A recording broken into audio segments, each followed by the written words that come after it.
Mungkin ramai yang pernah mendengar tentang madu kelulut dan merasai keenakan madunya. Namun, tidak ramai yang tahu kelebihan dan keistimewaan madu kelulut ini berbanding madu lebah. Madu kelulut ini juga mempunyai banyak khasiat. Terutamanya, ia boleh merawat sesetengah kanser, mencegaskan otak dan 1001 khasiat yang tidak ternilai. Al-Qurtubi menjelaskan bahawa kebanyakan para tabib menyediakan ramuan ubat dengan menggunakan madu kerana madu memberi kesan yang baik untuk menyembuhkan penyakit. Maksudnya, hendaknya kalian menggunakan dua jenis penawar iaitu madu dan Al-Quran.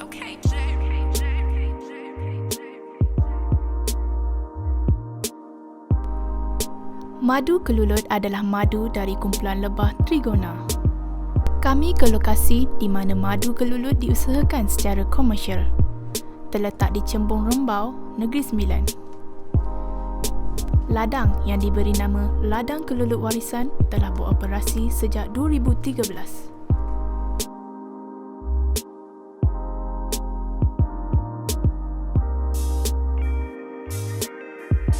Nama saya Nur Effendi bin Mustafa, umur 27 tahun, asal daripada Rembangi 9. Saya mula buat kelulut ni dah hampir dekat 3 tahun dan Alhamdulillah sekarang ni semua log yang saya ada dah dekat 300 lebih. Sebulan boleh keluarkan hasil dalam 40 kilo. Spesies lebah kelulut ni dekat Malaysia saja ada lebih 23 spesies yang diketahui dan ada lebih lagi yang tak diketahui lagi lah. Tapi dekat ladang ni cuma ada 3 ke 4 spesies, yang ada cuma Itama, Thoracea, Apicalis dengan Ladysep. Lebah kelulut adalah lebah tidak bersengat yang menghasilkan madu sama seperti lebah madu. Dianggarkan hampir 500 spesies kelulut terdapat di seluruh dunia. Lebah kelulut boleh didapati di kebanyakan kawasan-kawasan tropika dunia seperti Australia, Afrika, Asia Tenggara dan kawasan tropika Amerika. Untuk industri kelulut, Itama dengan Thoracea ni lebih efektif sebab pengumpulan madunya yang banyak. Habitat lebah kelulut ni dia dekat Khatulistiwa, Khatulistiwa. Maknanya dekat Malaysia ni pun ada kelulut, dekat Thailand pun ada kelulut, dekat Brazil pun ada kelulut. Di antara negara yang dikenal pasti mempunyai lebah Trigona adalah seperti Indonesia, Myanmar, Thailand, Vietnam, India, Taiwan dan Malaysia. Terdapat lebih 29 spesies lebah Trigona di hutan hujan tropika sepanjang tahun dengan iklim khatulistiwa. Perbezaan jenis kelulut ni cuma ada juga beza tapi bergantung pada spesies. Contohnya macam Apicalis, dia lebih sesuai dipelihara dekat lereng gunung sebab suhu dia pada pagi sampai ke petang agak sejuk sikit. Tapi kalau Apicalis tu dia buat ke kampung, ke kawasan bandar, dia tidak sesuai dan kemungkinan besar dia akan lari daripada sarang. Spesies Trigona biasanya membuat sarang mereka di dalam geronggang tunggul kayu, dahan pokok, dalam tanah atau sarang peninggalan tikus dan burung kakak tua. Spesies lain pula tinggal di dalam sarang semut atau sarang anak-anak. Kebanyakan spesies mempunyai tempat-tempat tertentu dalam membuat sarang. Contohnya, Trigona Thoracea selalu dijumpai membuat sarang di geronggang pohon rambutan, manggis atau durian. Bila kita dapat kelulut ni ada dua cara. Yang pertama topping. Topping kita akan potong tunggul kayu tu sampai kita jumpa dia punya telur dan kita akan letak kotak topping. Dalam masa 3 bulan, kelulut akan naik ke atas untuk buat sarang dan madu. Topping adalah teknik di mana lebah akan naik ke atas untuk menghasilkan kantung serta menyimpan madu yang telah dikumpul.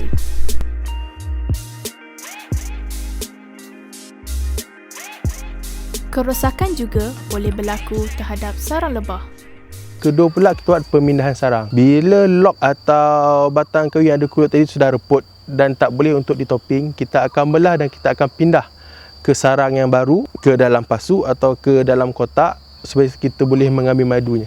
Tuai hasil adalah proses di mana madu disedut dan ditapis untuk dibotolkan.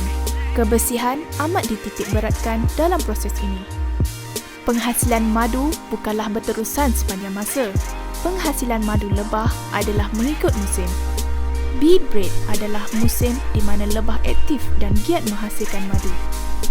Bee bread atau bee pollen ni sumber dia daripada debunga pokok. Maksud debunga pokok ni, kelulut atau lebah dia salah satu ejen penembungaan. Jadi daripada bunga betina ke bunga jantan, kelulut yang akan kahwinkan.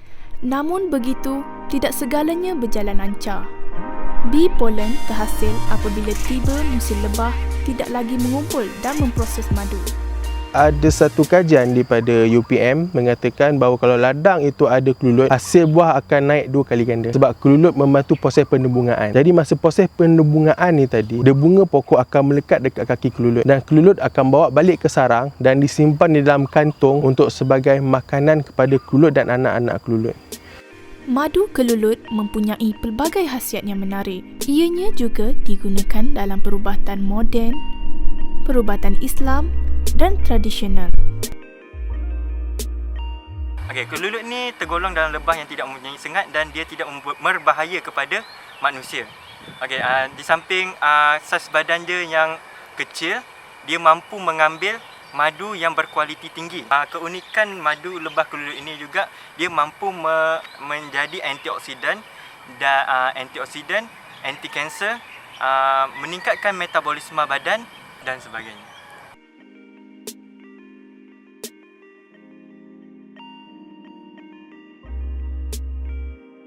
Bee pollen ni sumber vitamin dia terlampau tinggi sebab daripada pelbagai sumber bunga. Contoh je dekat ladang ni ada misai kucing, ada mahkota dewa, ada balik angin, ada senduduk, ada durian, lebih 20-30 pokok. Jadi 20-30 pokok bunga ni kelulut akan kumpulkan dalam satu tempat untuk makanan dia. Dan vitamin dia, antioksida dia terlampau tinggi dan baik untuk kesihatan sebagai suplemen.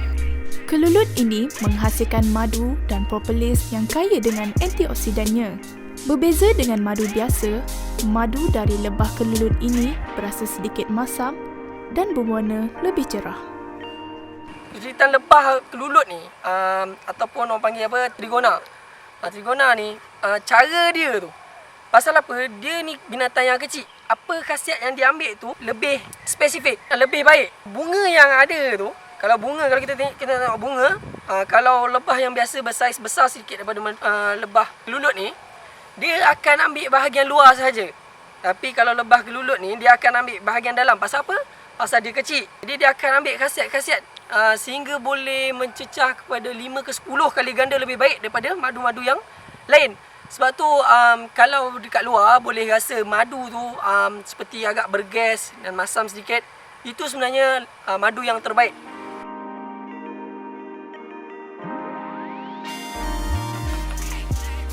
Kedua kita panggil propolis. Propolis ni sumber dia daripada raisin. Raisin ni ialah getah pokok. Kelulut akan ambil raisin dan bercampur dengan air liur dia untuk bawa balik ke sarang untuk membina struktur sarang dia. Raisin yang dah bercampur dengan air liur kelulut ni kita akan panggil propolis. Propolis ni salah satu barang yang bersifat antibakteria, antifungus dan antivirus.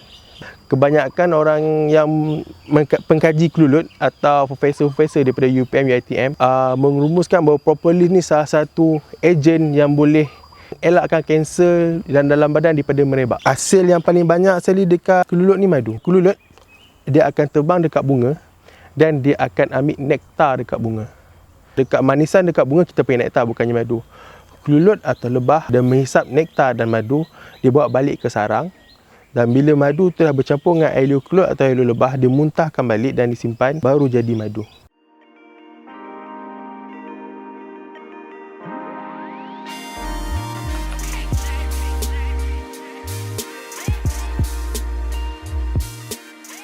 Dulu pengusaha kelulut ni kurang. Contohlah ambil dekat kawasan saya ni kan. Untuk orang yang main kelulut ni tak sampai 3 orang. Tapi sejak kebelakangan ni pengusaha terlampau ramai. Bila pengusaha terlampau ramai, persaingan perniagaan tu akan ada. Jadi lambakan madu dekat pasaran akan jadi. Bila lambakan madu terjadi, harga akan turun. Untuk mengatasi masalah ni, jadi macam saya akan buat produk hiliran yang bukan fokus hanya madu saja. Saya akan buat produk hiliran macam yang sedia ada, macam Bee Bread plus madu, propolis drop dengan olive oil, sabun. Lepas tu mungkin buat sabun badan dan produk yang seterusnya untuk menggunakan asas madu sebagai produk hiliran yang lain.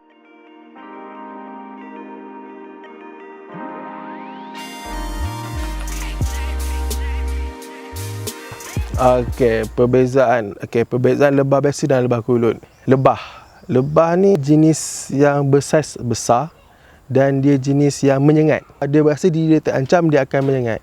Macam kelulut dia lain. Kelulut dia spesies lebah tapi dia tidak menyengat. Kelulut kita boleh panggil dia trigona. Macam lebah kita panggil bee. Ada satu spesies yang lain tapi di bawah kategori lebah. Itu pasal kita panggil lebah madu dan lebah kelulut. Kedua pula perbezaan lebah kelulut ni tadi, saiz dia yang kecil dan dia kepelbagaian madu dia boleh ambil. Berbandingkan lebah biasa atau lebah yang bersengat ni, saiz dia besar. Kalau sumber nektar tadi, dia kena ambil daripada sumber bunga yang besar. Jadi kepelbagaian sumber itu membezakan kualiti madu lebah kelulut dengan lebah biasa.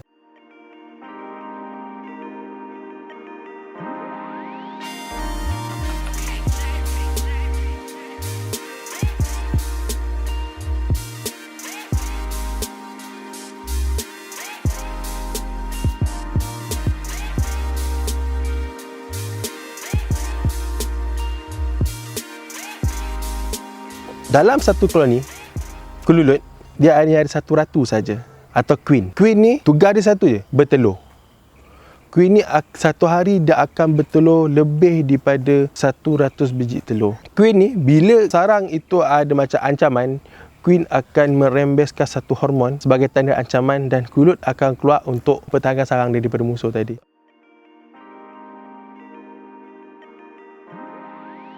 Jangka hayat kelulut ni dalam 90 hari. 90 hari kelulut ni akan mati dan telur tadi akan menetas dan dia akan menggantikan kelulut yang dah mati. Sebab dalam sarang kelulut ni dia ada 5 hierarki. Satu, kelulut jantan, kelulut askar sebagai protect untuk sarang, kelulut anak, kelulut pekerja. Lebah muda, kaki dia atau badan dia akan warna putih dan dia tidak boleh terbang lagi. Jadi lebah yang dah agak tua dan dah aktif, dia boleh terbang dan colour badan dia agak gelap sedikit daripada lebah muda. Jadi untuk pastikan madu tu betul-betul asli, datanglah ke ladang. Maksudnya tu carilah pengusaha yang buat madu, tak kisahlah madu lebah atau madu kelulut atau orang yang betul-betul yang masuk ke dalam hutan yang memang cik madu lebah. Kerana madu bukan makanan kegemaran Rasulullah SAW sendiri. Dengan makanan kegemaran Rasulullah SAW sendiri, dengan apa perbuatan sunnah yang kita buat, insyaAllah ada kejayaan. Madu mengaktifkan minda. Madu kaya dengan fruktosa, iaitu gula ringkas yang boleh diserap terus ke dalam darah untuk memberi tenaga segera. Para penyelidik menggelar madu sebagai ejen untuk mencegaskan otak. Mereka di luar sana, saya menyarankan untuk mengamalkan pemakanan madu pada setiap hari untuk menjamin kesihatan yang lebih baik. Sabda Rasulullah SAW, barang siapa yang menjilat madu sebanyak 3 kali setiap pagi dalam setiap bulan, maka dia tidak akan terkena penyakit yang berbahaya. Riwayat Ibnu Majah.